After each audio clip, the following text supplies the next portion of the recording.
chers amis, voilà, on est à Discovery Bay, là où je réside, à Hong Kong. Et j'ai le plaisir de revoir un ami qui vient du Vietnam, de Saigon aujourd'hui, Olivier. Bonjour Olivier, comment vas-tu? Salut Marc, ça va, ça fait longtemps. Alors, merci d'être venu jusqu'à Discovery Bay parce que pour ceux qui ne le savent pas, Discovery Bay, c'est pas dans le centre de Hong Kong. La plupart de mes amis veulent que je les rencontre à Central, mais aujourd'hui, Olivier est venu à Discovery Bay.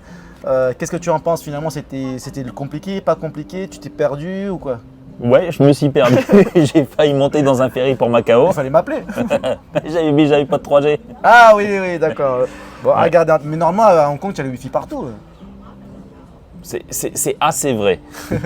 C'est pas tout à fait vrai quand même. D'accord. Bon, quand même, donc tu as réussi à trouver le ferry. Ça a duré combien de temps? Voilà. Bah écoute, une fois que j'ai quand même réussi à trouver mon ferry, ça s'est bien passé. C'était marqué Discovery Bay en gros. Je suis rentré, confortable. j'ai En utilisé plus, mon c'est bien. octopus. Ça a été rapide et j'avais même le wifi dans le ferry. Voilà, dans le wifi, dans le ferry, il y a le wifi, il y a la clim, c'est confortable, tu es tranquille. C'était très très bien. Et après, tu arrives, voilà, tu es arrivé juste là.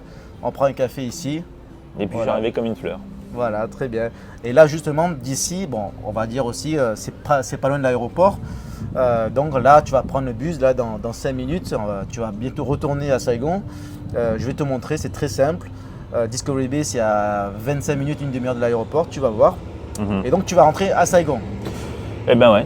Alors, dis-moi, comment c'était ton séjour à Hong Kong? C'est très court, c'était quoi, 2 jours? Oui, enfin, techniquement, ça aurait dû être 3 jours, mais effectivement, le temps que tu arrives, le temps que tu sors de l'aéroport, ça m'a même pris, je crois que ça m'a pris quasiment 2 heures ou 3 heures pour sortir de l'aéroport. Ah oui, quand même, non. Si, non, mais parce que mon avion est arrivé, alors je ne sais même pas dans quel bout de l'aéroport, je crois que j'ai d'accord. marché quasiment une bonne vingtaine de minutes.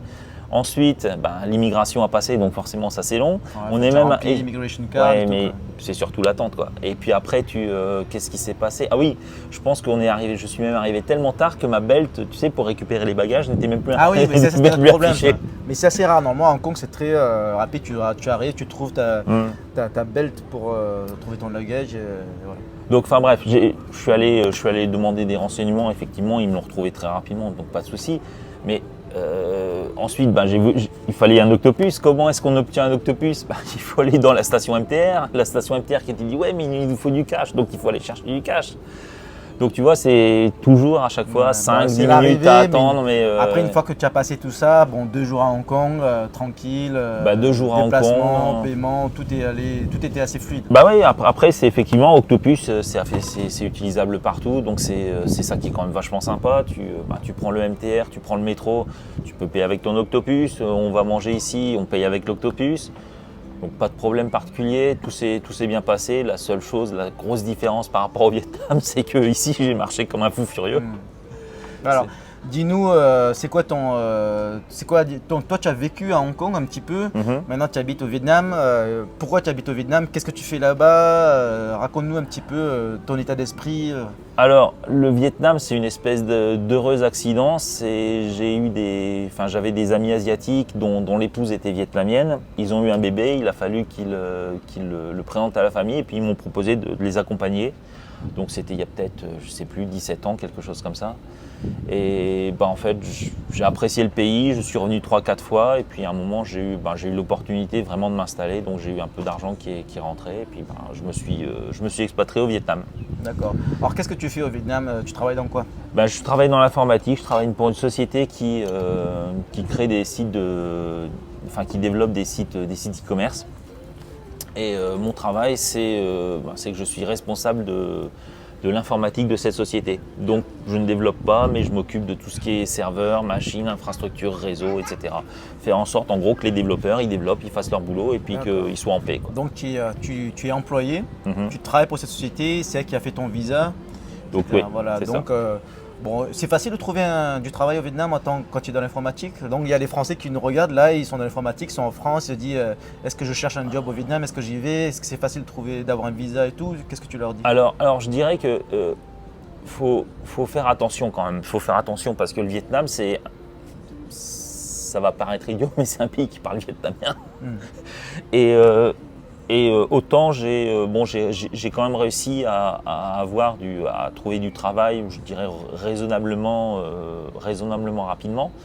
Mais mais au-delà de ça, je vois aussi beaucoup de personnes qui arrivent ici en mode ah bah c'est bon, je vais tout révolutionner, etc. et qui ont que des compétences très légères, alors que j'arrivais déjà avec 10-15 années d'expérience. 10-15 années d'expérience dans des grosses sociétés, avec des gros projets, etc. Et il faut savoir qu'effectivement, les gens vont préférer travailler avec des Vietnamiens qu'avec des Occidentaux, parce que ça peut être un peu plus compliqué, il y a des différences culturelles, il y a la problématique de la langue, qui est quand même pas des plus simples, qui est toujours en difficulté. Il faut leur donner des raisons de recruter un occidental. Faut leur donner... Et donc pour ça, il faut plutôt avoir l'expérience, il faut être un peu senior. Si tu as un jeune diplômé qui sort comme ça, qui débarque un peu avec son sac à dos, c'est plus compliqué. C'est pas impossible, mais c'est plus compliqué. Ah non, ça va être impossible. Ça va être impossible vraiment pour un jeune diplômé, parce qu'il y a des exigences au niveau du permis de travail. Tu dois justifier de 3 années d'expérience minimum, et encore compatible avec le travail que tu es en train d'essayer d'avoir.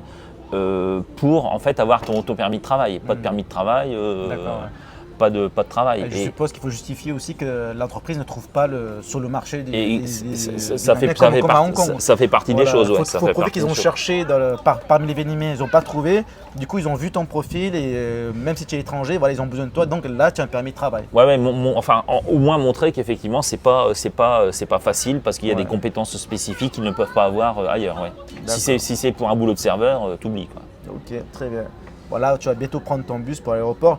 Parle-nous un dernier mot sur la vie au Vietnam. Est-ce que c'est facile, c'est difficile, clash culturel, je sais pas, la nourriture, le climat, c'est quoi là pour toi? Qu'est-ce que tu leur dis aux Français? Qu'est-ce qu'il faut savoir sur la vie au Vietnam? Moi, je dirais que par rapport à Hong Kong, effectivement, je suis un peu plus content de vivre au Vietnam, parce que c'est très chaud, mais c'est pas humide. Hong Kong, c'est humide ici. Je souffre. Pas autant que Singapour, il y a pire que Hong Kong. Possiblement, mais le climat au Vietnam, tu aimes bien? Ça va, mais c'est chaud, donc j'ai mis quand même pas mal d'années à m'y habituer, ça c'est clair. Au-delà de ça, clash culturel, oui forcément, on va arriver en Asie avec des gens qui ont une façon de fonctionner complètement différente. Donc il faut être, faut être ouvert. Il y a quand même une bonne communauté française, donc on peut rencontrer des gens, mais au-delà de ça aussi, par rapport à ce que j'ai pu vivre il y a 11 ans, je remarque que ça s'occidentalise un peu plus. Il y a de plus en plus de nourriture occidentale. Il y a pas mal de choses qu'on peut récupérer. C'est plus international. Ça devient de plus en plus. C'est pas trop difficile de vivre au Vietnam si tu parles pas vietnamien, si tu retrouves tes repères quand même. Tu peux quand même trouver tes repères. Et je te dirais que moi, une des choses qui m'ont sauvé au Vietnam, c'est la baguette. Parce qu'en fait, effectivement, le Vietnam, c'est con, mais le Vietnam a été une colonie. On reprend, il y a eu une pause parce que j'ai mis le réveil pour aller à l'aéroport. Ouais. Voilà, le dernier mot. Et donc, je disais que le Vietnam a été une colonie française, effectivement. On est désolé. Mais au-delà de ça, ils ont quand même gardé le pain. Effectivement, le pain, c'est quelque chose dont on a vraiment besoin en tant que Français, peut-être même en tant qu'Occidentaux. Et donc, ça, c'est un des trucs que tu trouves. Donc, tu trouves le pain, le jambon, le fromage. Peut-être pas tout ce que tu veux, mais tu trouves quand même le minimum syndical. Et puis après, tu as toute la nourriture vietnamienne. Donc je ne vais pas parler forcément des pho ou des espèces de soupes vietnamiennes, mais il y a quand même toute une gastronomie qui est extrêmement proche de ce qu'on peut avoir mangé. Est-ce que tu sais que le pho, c'est français à la base? Non, pas forcément. Ah, voilà, je t'apprends quelque chose aujourd'hui. En fait, le pho, ça existe que depuis la colonie française. C'est pour servir les officiers français, les militaires qui cherchaient l'équivalent du pot-au-feu. Et donc les Vietnamiens ont créé le pho pour les Français à l'origine. Moi, je pensais que le pho, ça existait depuis 1000 ans, 2000 ans, mais en fait non, ça existe que depuis les Français. C'est pas les Français qui l'ont inventé, c'est les Vietnamiens qui l'ont inventé, mais ils l'ont inventé pour les Français. Ils ont fait ce qui ressemble au pot-au-feu, c'est pour ça que ça s'appelle pho. Et du bœuf, etc. Mais ils ont mis leurs nouilles et tout ça. D'accord. Bon, écoute. Voilà, je t'ai appris quelque chose. Ok, ça marche. Ah, il faut que tu prennes ton bus. Ouais, merci il faut y aller. Et à très vite, bon voyage. Merci Marc, et puis on y va.